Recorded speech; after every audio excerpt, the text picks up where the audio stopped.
So today we're learning much more about Alex Preddy, the man who was shot and killed by federal agents in Minneapolis. New reports say he had broken a rib during another encounter with ICE 1 week before he was killed.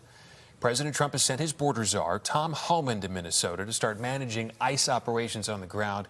Minnesota Governor Tim Walz met today with Homan. Homan also met with, or set to meet rather, with Minneapolis Mayor Jacob Frey. And today, the flashpoint border commander, Greg Bovino, is about to leave Minneapolis after being demoted by the White House and sent back to his previous post in California. Prior to Minnesota, you'll remember Bovino was the controversial leader of Operation Midway Blitz right here in Chicago. Tonight, our investigative reporter Chuck Goudie joining us with the rise and fall of Greg Bovino. Chuck.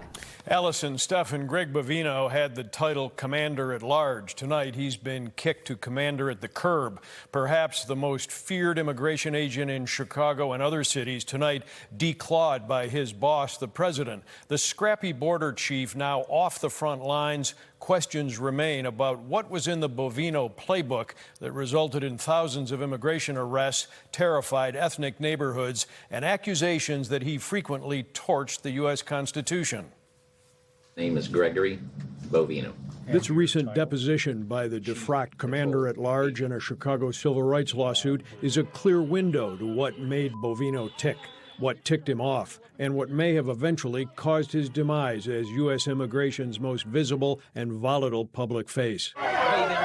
When the skirmish lines were drawn in Chicago and the suburbs, Bovino became a paramilitary-like leader of Operation Midway Blitz and a TV fixture as the hard-strutting field general in command of several hundred border protection and ICE agents, known for hammering protesters with arrest when they got out of line. When violence is threatened, that's a case-by-case decision. Prior to joining U.S. Border Protection, this is where Bovino began, the small-town Boone, North Carolina Police Department, where he was a part-time reserve officer for 3 years and a land surveyor in Boone before that. He learned border protection on the job since becoming a federal agent in 1996. I'm drawing from things that I see every day on the streets, or that my agents see every day on the streets: removing masks, kicking agents, grabbing agents' groins, assisting and abetting prisoners from escaping, shooting fireworks, knifing and slashing tires with weapons, throwing rocks through windows